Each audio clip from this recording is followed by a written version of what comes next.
Bonsoir à tous et bienvenue dans cette nouvelle édition d'Info Soirée. Voici le sommaire. Mes enfants ne sont pas impliqués dans un quelconque trafic de drogue. Notre source de revenus provient des animaux. Déclaration de la mère des propriétaires des maisons luxueuses perquisitionnées à Grand-Gobe ce matin. 4 suspects ont été interrogés par l'ICAC pour soupçon de blanchiment d'argent. Détail dans cette édition. Pendant ce temps, environ 4,5 millions de roupies d'héroïne saisies lors d'une opération de là-dessous à Grande-Rivière et Rochebois ce matin. 3 suspects ont été arrêtés parmi un jeune homme de 27 ans. Tout porte à croire que la réouverture totale des frontières ne se fera pas de sitôt. C'est ce que semble indiquer le chef du gouvernement qui affirme que la santé des Mauriciens passe avant tout. Pravin Jugnauth dit subir des pressions pour cette réouverture, vous l'entendrez. Également dans l'actualité, les déchets du Wakasho qui ne pourront être traités à Maurice seront acheminés vers la Grèce aux frais de la firme Polyeco et de la compagnie d'assurance. Une annonce du ministre de l'Environnement, Kabir Amano, ce matin. Et puis une exposition sur la violence domestique débutera à la Galerie du Génie à Port-Louis ce samedi. Mes enfants ne sont pas impliqués dans un quelconque trafic de drogue. Notre source de revenus provient des animaux. Nous faisons business animaux. C'est ce qu'a déclaré à Télé Plus la mère des propriétaires des maisons perquisitionnées à Grand-Gobe ce matin. 4 suspects ont été interrogés par les limiers de l'ICAC ce matin. Ils ont ensuite été autorisés à partir. Cependant, ils devront retourner au Réduit Triangle demain pour s'expliquer. Lors de leur interrogatoire, ils ont affirmé avoir bénéficié de l'argent de leurs proches. Une histoire à dormir debout, selon les enquêteurs. Au total, 3 maisons luxueuses, dont chacune estimée à 7 millions de roupies, ont été perquisitionnées. Le point avec Sheza Djadou. 3 maisons assorties de pierres taillées et à l'intérieur, des meubles de grande valeur selon les enquêteurs. Les suspects étaient dans le collimateur de la commission anticorruption depuis plusieurs mois. C'est le train de vie des propriétaires qui a éveillé les soupçons des enquêteurs. La valeur de chaque maison est estimée à plus de 7 millions de roupies. Sur place, les limiers sont également tombés sur des plants de cannabis. Interrogés sur leur source d'enrichissement, les suspects n'ont pas été en mesure de donner des explications plausibles aux enquêteurs. Depuis plusieurs mois, ils étaient dans le viseur de l'ICAC pour soupçon de blanchiment d'argent. Et les enquêteurs de la commission anticorruption sont passés à l'offensive ce matin. Accompagnés des élites de la police, ils ont effectué des descentes simultanées. Les enquêteurs ont déjà enclenché des démarches pour un attachment order sur ces 3 propriétés. Les occupants de la maison sont considérés dans la localité comme des éleveurs et maçons et sont propriétaires de 8 bœufs. Environ 4,5 millions de roupies d'héroïne saisies lors d'une opération de là-dessous à Grande-Rivière et Rochebois ce matin. 3 suspects ont été arrêtés parmi un jeune homme de 27 ans soupçonné d'être le bras droit d'un réseau opérant à Rochebois. Il serait celui qui avait pour tâche de garder de la drogue et s'occuper de la distribution. Une équipe de là-dessous et des commandos du GIPM ont barricadé la région de Karokalyptis et de Rochebois ce matin. Entre-temps, des limiers se sont rendus à Grande-Rivière où ils ont procédé à l'arrestation du principal suspect. Il avait en sa possession 300 grammes d'héroïne. Certaines personnes exercent des pressions sur le gouvernement pour la réouverture des frontières. C'est ce qu'a déclaré le Premier ministre Pravin Jugnauth cet après-midi à l'auditorium Paul-Octavie à Réduit. Mais la santé de la population passe avant tout, affirme le chef du gouvernement. Il participait à une cérémonie pour le paiement de la compensation aux planteurs sous le Crop Loss Compensation Scheme. Paraît pas content qui nous dans une situation comme ça.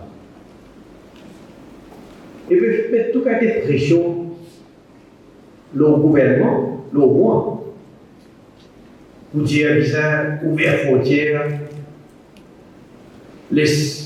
s'il y a tout touriste venu, nous d'un côté, bien sûr, le fait qu'il nous a une frontière encore fermée et qui cause par conséquence néfaste pour l'économie et dans certains secteurs en particulier.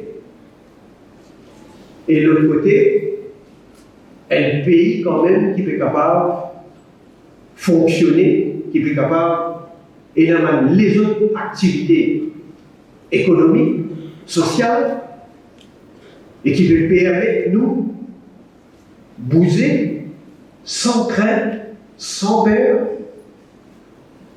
et continuer sur les autres activités-là, et en même temps protéger la santé de toute la population. Alors voilà le choix qui nous est offert, et en tout cas, moi, mon gouvernement, moi toujours dire, la priorité dans nos considérations, c'est pour la santé avant tout. Je vous retrouve après la pause.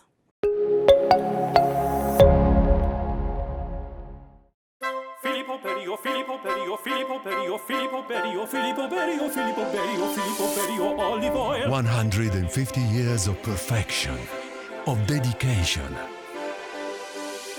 of the highest possible standards. All started with one man, Filippo Berio. Filippo Berio. His signature, our promise. Nous tout comme Kiken, comment les trouve nous les dire. Qui te pour boire? Du thé, café, un petit verre d'ilé? Partage ça qui meilleur avec man qui se content, ça même de plaisir. C'est ce cas de l'émotion de partager. Avec pour qui content partager. Et si tu offert ou même ça qui meilleur, offert ou même. Dis les promesses.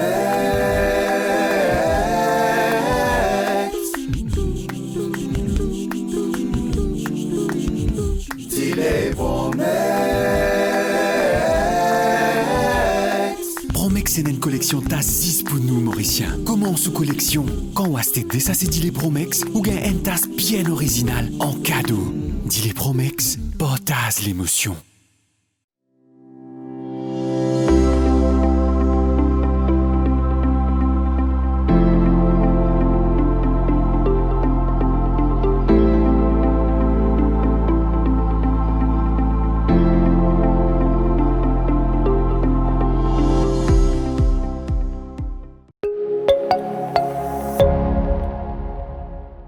Un habitant de Beach-Tombo arrêté pour avoir escroqué plus de 2 millions de roupies à un homme dont il a fait connaissance en 2013. Soumis à un interrogatoire serré, cet homme de 47 ans a craché le morceau au limier de la CID de Moka. Le quadragénaire a avoué aux enquêteurs qu'il s'est fait passer pour un ambassadeur de l'Arabie Saoudite. Il a été relâché sur parole. Véronique Legovine porte plainte contre un organisateur d'un concert et allègue qu'un ministre fait partie du groupe organisateur. La présidente du conseil de village de Rivière-Noire s'est rendue au CCID ce mercredi en compagnie de son homme de loi, maître Ruben Murungapile. Elle déclare que le 6 septembre dernier, un groupe de personnes a organisé un concert illégal à Rivière-Noire. Selon la présidente du conseil, il y a eu complot pour mislead le district council. Les explications de Véronique Legovine. Aujourd'hui, moi, avec mon homme de loi, maître Murungapile qui est là, c'est pour porter plainte contre un concert illégal qui me déroulait au district council sans permis.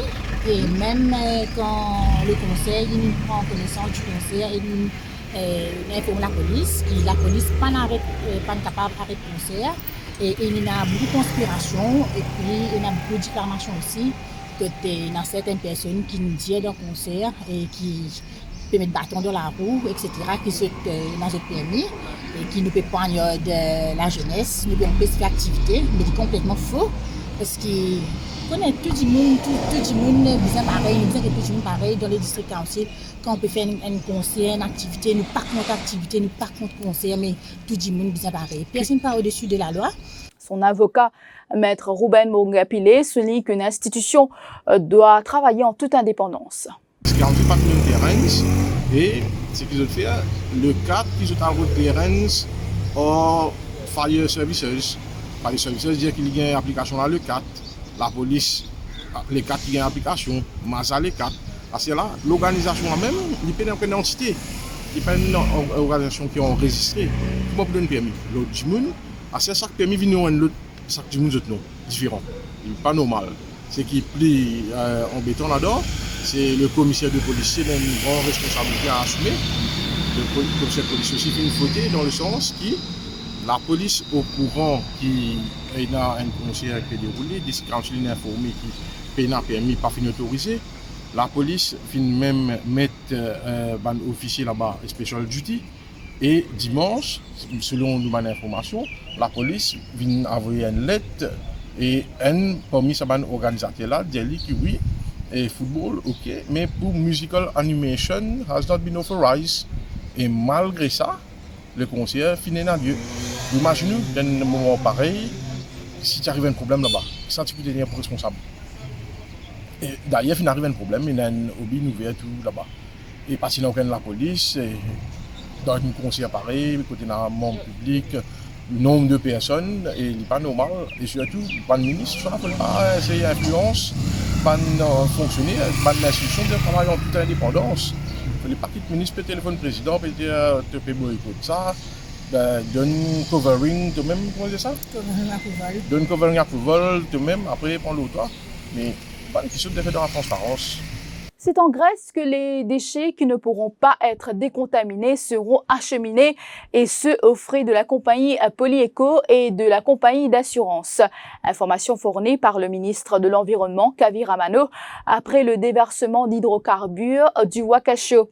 Entre-temps, les déchets contaminés sont dirigés vers la Chomia. Les travaux se font sous la supervision de l'International Tanker Owners Pollution Federation Limited.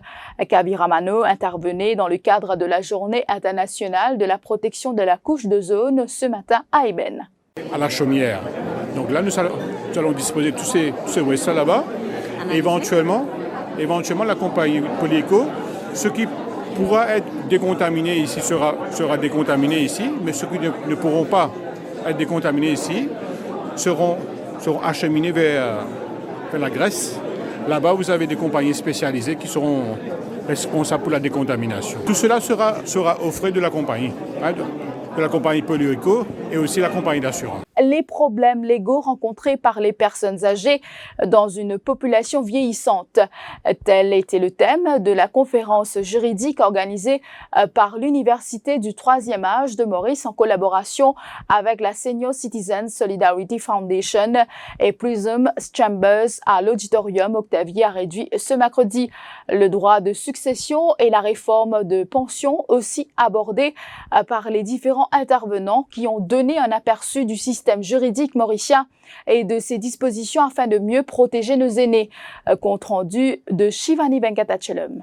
Cette conférence a été une belle opportunité pour apprendre sur les droits de succession, nous confie Dewanti Djago. Oui, côté portage, même nous finissons portage, nous bien ça là, plus nous avons jouissance, tout ça là, et plus nous on prend encore un nouveau là-dedans, quand nous portage, nous avons bien, nos enfants, pas tu connais.